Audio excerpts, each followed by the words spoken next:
Dr. Katrina. We are going to have you introduce yourself. I'm Jody with Audra Heller and Associates at Keller Williams. And this week we have a chiropractor on, and both Audra and I are patients of hers. And so we thought it'd be really cool to have her on to kind of share with you one of the many things that she does to help people internally to be healthy. So Dr. Katrina, introduce yourself. Tell us what the name is of your company, where you're at, and all that good stuff.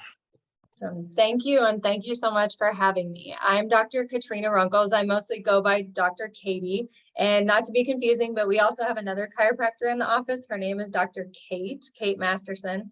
She couldn't be with us today, but I did want to clear that up because we have lots of patients who come to the clinic and they're like, Katrina, Katie, Kate, who's who? But my practice has been in North Kansas City since 2013. It was actually a chiropractic office for like 23 years before that too. Dr. Dan McMurtry. A lot of our patients have been coming here for a long time, even before we were here. And so the name of our practice is Chiropractic Kinesiology Clinic. So we do chiropractic and kinesiology. And under that umbrella is acupuncture, clinical nutrition, biofeedback, NET, which is neuro-emotional technique. So that has to do with stress and how stress can affect your body. So those are just some of the things we do, including the fit test, which is what we're going to talk about today. So many topics, but we just asked her to narrow down to one today. So we'll have her on again and we'll see if any of our guests, have questions about any of the other stuff. Then we'll give you the next topic that we want to do. Awesome. Thank you. So go into what the fit test is. What does it stand for? What are you looking for? And then how you work around that. Awesome. Thank you. So the fit test stands for food inflammation test. So that's the fit. There are 3 different tests. We test 22 foods, 132 foods, and 176 foods. Just recently in the last year, KBMO Diagnostics, which is the company that owns the fit test or does the fit test, they also do a gut barrier panel in those bigger tests. So that includes some biomarkers, which just help us to understand more about how the gut barrier, I tell people, just like our outside skin, our inside skin can become inflamed when you have food inflammation. It's kind of like if you have poison ivy on the outside, that's how some of our intestinal tract can also be red, inflamed. And so it just helps us understand more about that. So those are the 3 tests that you can do under that umbrella with KBMO. I use that company specifically because I find that they have the most reliable findings.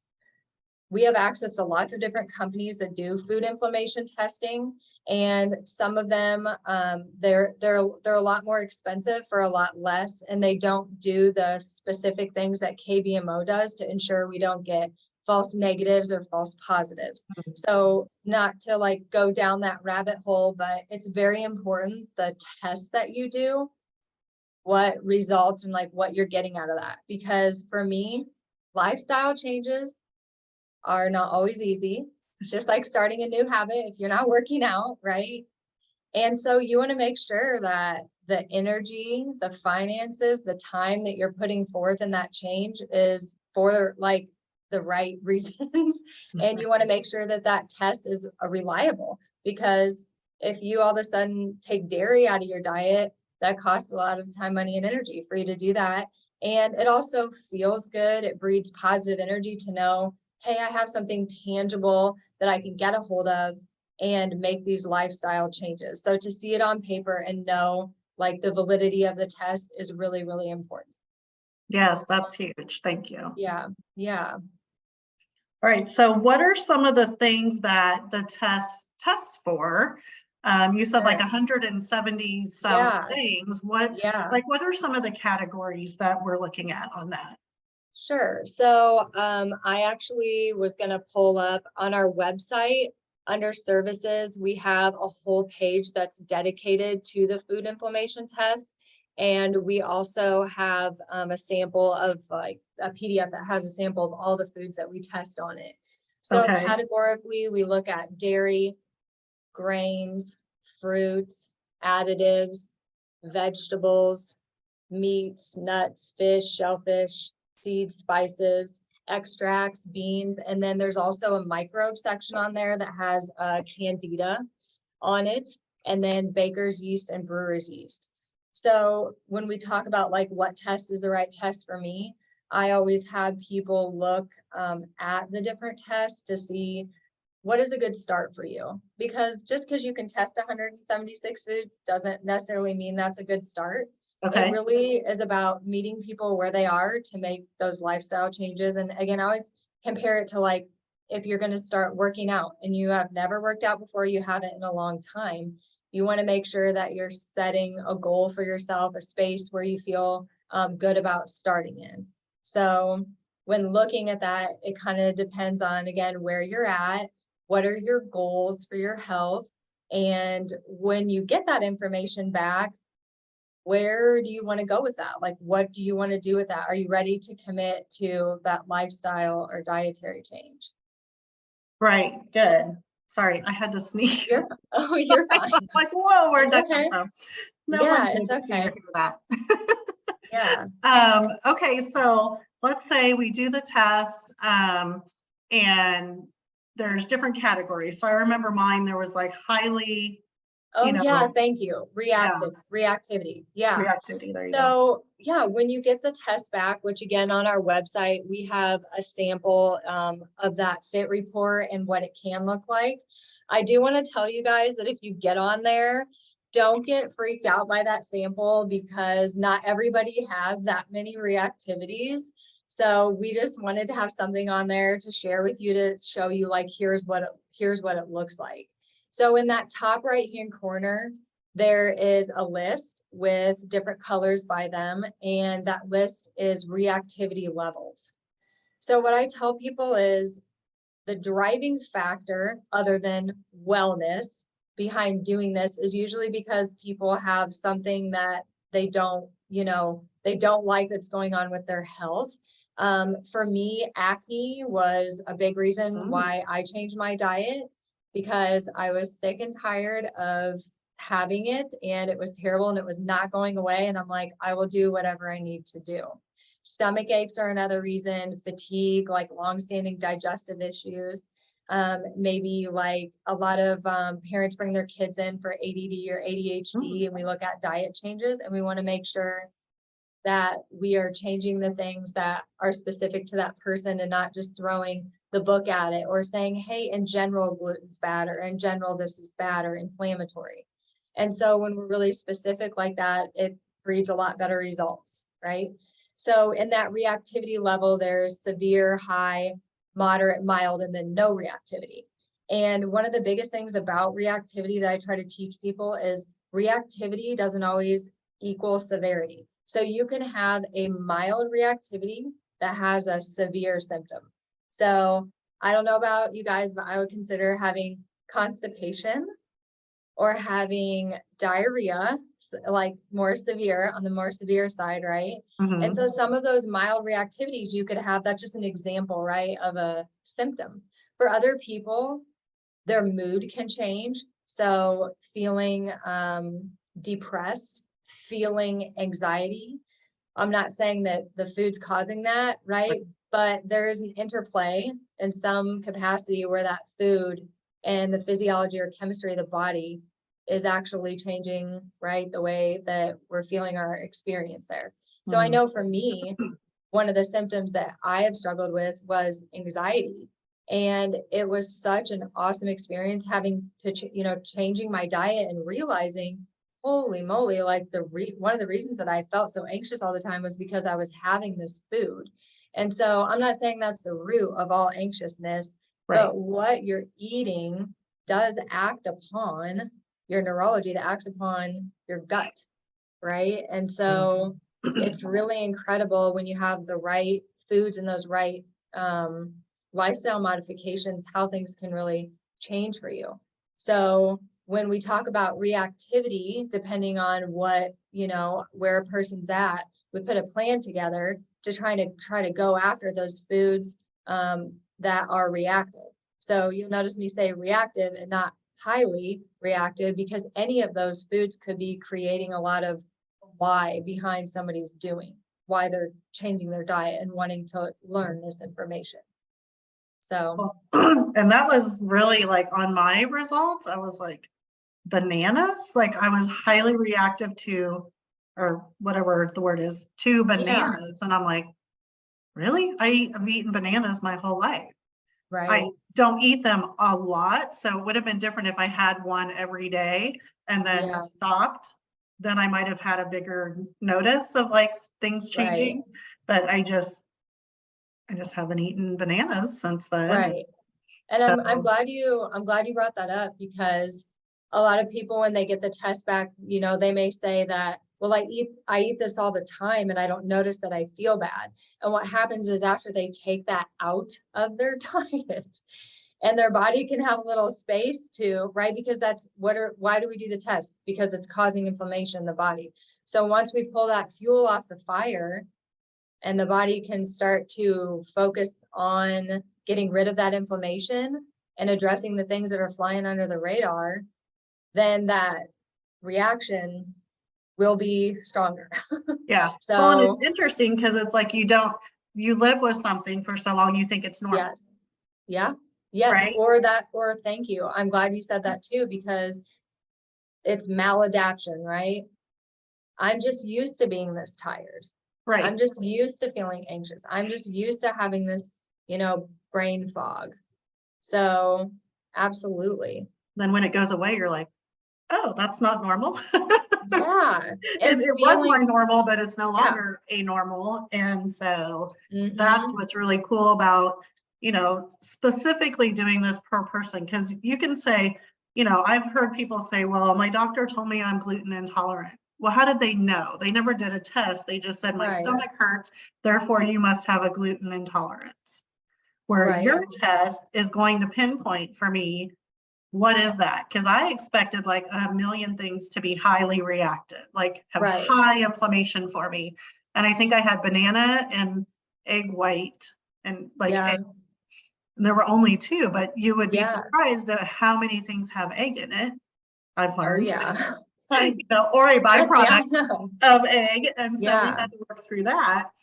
Yeah. And but to just have a blanket statement from somebody in your life that says, well, you should just stop eating all gluten. Right. And again, you are making great points. So the food inflammation test is identifying immunoglobulin G, which is that low grade inflammatory reaction, which is technically still an allergy, but we don't use that word because all of this can get kind of confusing, right? So I kind of lay things out in 3 different categories. Generally, when we say allergy, we think of like, anaphylactic shock, right? An allergy, like I went to the hospital. This is not what this food test is testing for. That's IgE, that component. You can get a food test that tests that, but most people that are coming in are concerned about, again, those low grade inflammatory reactions, because they're having, going back to digestive stuff, we work so much in that, or mood or anxiety or fatigue. And these type of reactions are, again, they're that IgG inflammatory reaction. Now, some people get their fit test back and they say, gluten's not on here. And I don't feel good when I eat gluten. I don't want to eat it. And I'm like, that's perfectly okay, because what we know now is it's not an immunoglobulin G mediated problem. It's probably an intolerance problem. And what intolerance means is there's like a toxicity that's present with you and that particular food. Gotcha. And so you can have an intolerance or a toxic type of reaction to a food, but not have, right, a reactivity to it on the fit test. And that's not uncommon, because some of the foods that we're eating now, maybe there's a reason for that. Maybe genetic modification, something where that food and our body are interacting in a way that is creating just a different mediation between you and the food, and not that immunoglobulin reaction. So whenever we get the fit test back, it's important to talk about everything and other things that might be coming up in the diet that necessarily doesn't, they don't show up on there. Some people can have that issue with like dairy or corn where they're saying, hey, this didn't come up on here, but it's something that I haven't been eating and I feel better. And that probably is, to your point, more on that intolerance side. And so sometimes there's reasons why a food just in general isn't very good for us because we call it like a more pro-inflammatory food. Okay. For example, like, sugar is pro-inflammatory. I mean, just is. By nature. And I'm not talking about a strawberry or a blueberry. Okay. I'm talking about just straight up like cane sugar or having a lot of sugar in the diet, having artificial sweeteners, because some of the foods that we look at on the fit test are those additives because they are so common. And it is confusing because it's like, if all this stuff's so bad, why is it in our food? Well, that's another conversation. But just because something's like in your food doesn't necessarily mean that it's good in general to be there. And everybody's different, right? We all have different chemistry, different stressors that have happened to us. And that's why it's good to do the test. So you're not just broadly going, well, I heard gluten-free is a good thing to do for my diet. And I'm not saying that it's not, but it might not be the most important thing. Yeah. So the fit test is not an end all be all for guidance in eating, but it lays a really good foundation for what to exclude for a while and what maybe foods to focus on. And then understanding what are maybe intolerances that I have versus this is an allergy or something that is causing my body inflammation. Yeah. Well, and I look at it as a tool. So in real estate, when we're talking to agents and stuff, we do assessments, little assessment tests, and we don't like, if it says they're, this, we don't just pigeonhole them in that it's a tool, right? Exactly. Where do you strive, or where do you thrive? Where could you learn, grow a little more? Where do you need to find more help in an area that you don't care about? So it kind of looked at the fit test like that, where it gave me some idea on, what to work on avoiding that my body said, that's not good. Right. And that's why I like it was so personalized. Oh yeah.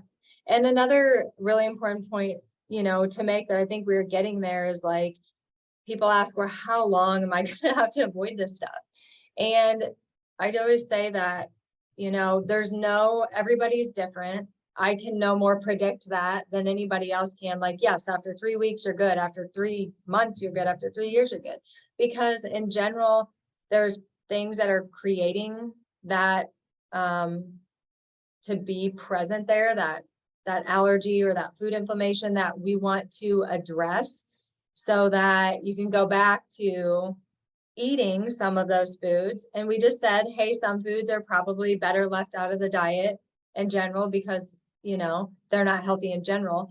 But if I'm allergic to a blueberry, I would like to be eating blueberries again. I'd like to be eating eggs again, or whatever that is that's on my list. Mm-hmm. And so the whole point of doing this is to make these lifestyle modifications while simultaneously addressing the root factors of why those are there in the first place, so that we can, when we retest, hopefully we're healing or,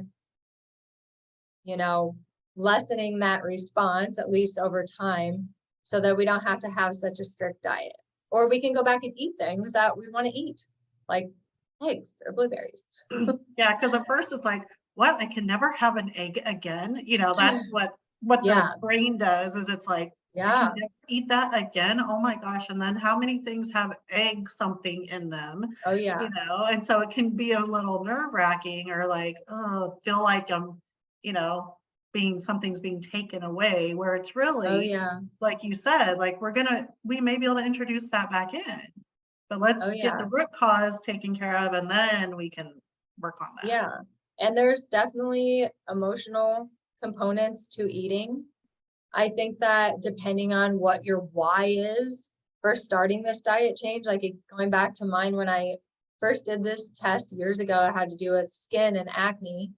And it can be hard when you have that food in front of you, when you're out to eat. But I always just tell people, we're talking about seconds of discipline versus you feeling or having something happen to you that you have to deal with for hours, weeks, depending on the person and the reactivity. I know for me, gluten was a big thing with my skin. And if I had that, it wasn't the initial like day or couple days, it was like a week later, then I would have an issue. And so that's the thing about these immunoglobulin reactions is you can have a reaction, you know, shortly after you have the food, all up to like 72 hours. So if you're having a food every day or more than one food, like you're on this like roller coaster of inflammation, that's very hard to pinpoint what's the problem. So that's where these elimination diets, I'm going to take this, this, and this out.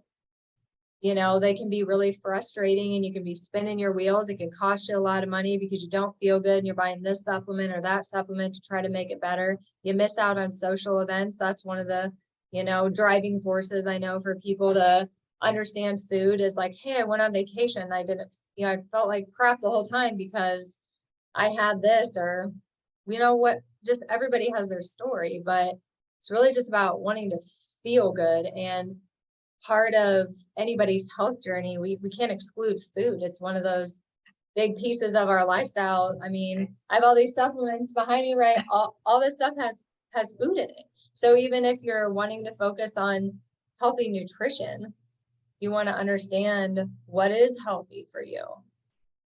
So, well, and that going, you know, now that you pointed out supplements, so we had started me on a supplement before I got my results back, and pineapple was one of my triggers.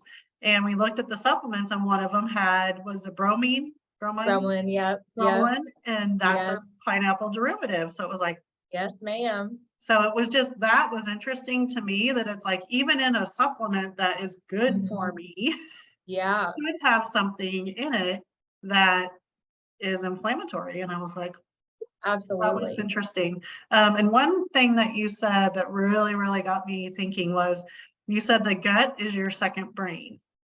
Yes. So tell us a little bit about what you mean by that. And then we'll wrap up.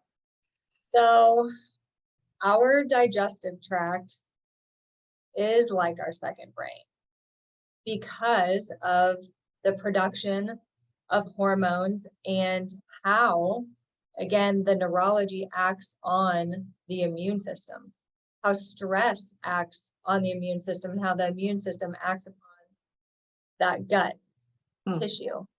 And so a lot of people don't know this, but from your mouth all the way to your rectum, your digestive tract is about the size of a racquetball court. And you can Google this research, right? You can, is it a racquetball court? Is it a tennis court? It's a big area. And so there is a lot of different, there's a lot of different organs, right, that are involved in that digestive tract. Like the stomach is different from the small intestine. That's different from that, you know, colon. Our digestion all starts in our mouth, right? So all of these different organ systems are intimately involved together, right, to have digestion work properly. And so we really also want to look at like that bigger, you know, that bigger picture of that organ system and how that is affecting some of these symptoms too. So when we start talking about the gut and food, it kind of breeds more conversations about what else is going on and how are these systems talking to each other and not talking to each other for you to feel better. So for example, the brain and the gut are related through like that vagus nerve. So maybe some of you have heard about how the vagus nerve is interacting, right, with our brain and our gut. And so that's a big consideration as well. So brain fog or inability to concentrate or feeling like, hey, this takes me, you know, an hour when it should take me 10 minutes. A lot of those types of complaints and symptoms, right, they have to do with, we think of like how our brain is working. And so we want to really, when we have those symptoms going on, consider how, like, what is the health of our gut. So that's not, for me, When I first started learning that, I'm like, what do you mean my gut and my head and my brain are related? But yes, that enteric nervous system, our gut, right, which we just talked about, is more than one organ system. Yeah, it's absolutely giving that feedback back to these organs and glands that are in our brain or in our endocrine system. And there's a feedback loop there. Mm-hmm. Some of it's more direct, some of it's more indirect, how they act upon each other. But if you start reading through a lot of the symptoms that are associated with gut inflammation, a lot of what you're going to think of, geez, these have a lot to do with, you know, my brain or the way that I'm able to like think or articulate myself. So I'm glad that you brought that up, which is why that gut barrier panel has expanded over time to include those other markers. So that's kind of newer with KBMO, that gut barrier panel. They've done Candida for a long time. Okay. And so they've added zonulin and occludin, and they've added 2 different categories of what type of immunoglobulin reaction and how severe that it is as well. So again, it's when we see those, it's not like, oh, this is negative, great, I don't have an issue. Right. A lot of, maybe not diagnosis, but a lot of us like having a knowing, right, that there's definitely an issue going on here is really just our symptoms, right? Because if, like you were talking about, if a certain food always is making you feel a certain way, we know there's something, right, that's going on. And if the person sitting next to you can eat that and doesn't have a problem, what's the difference between you and them? There's some underlying, you know, stressor that needs to be dealt with. And a lot of people may think like, okay, we talk about the gut, you know, this is parasites or this is infection. Of course, that is a component of it, but there are other things that are kind of foundationally under that too, which we find a lot has to do with stress. And there's more research on that than anybody has time to read. But if you start looking into that, you will see more and more and more that addressing stress in your life is going to help the gut to heal, which at the end of the day, when we get into this food stuff, our long-term goal, right, is that we can eliminate those reactions and have a little easier time with our diet. And so one of the things that we kind of get to as we start working on things, because we have to start, right, we're talking about the food, how do I make these changes? And then looking at kind of what foundationally, you know, do we need to do to address that? And so when you talk about the gut, a lot of what comes up for people is stress and how stress affects the gut as well. So I know that's kind of another subject, but it plays a big role in this stuff showing up. Like, well, and it's all interconnected, right? Like the brain and the gut and the organs. I mean, we're all like one big thing. So so fascinating. And I will make sure that I put your website, and I'll link to that fit test page on our Facebook chat so people can have access to that. And then are you taking new patients, clients? Yes, we are. And we have a link on our website on the contact us page that you can request a consult. We do free phone consults because sometimes it's hard to know of all these services, like what do I need? Where should I start? What's a good place to start? And so we're more than happy to meet with you and just kind of get to know you and what your goals are around your health, and saying, is this a good place to start? Is somewhere else a better place to start? Because everybody is different. Food, like we kind of talked about from the beginning, it's a lifestyle modification that is very necessary for any of us to feel good or feel better or improve our health. Like we can't ignore food and what we're eating and how that impacts us. Yeah. So awesome. Well, I appreciate your time today. You've shared amazing information. Thank you. Audra and I both adore you and what you do to help us. So we hope that our guests and anyone else who watches the Facebook over, today is May 2nd. And, you know, hopefully we will, if they have questions, they can reach out and do that 20-minute consult via the Absolutely. phone and just kind of see, hey, are your services good for me? Where would I start?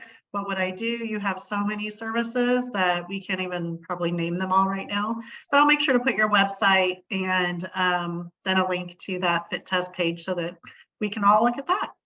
Awesome. Thank you so much, Jody. Thank you. Have a great day. All right. Bye. Bye.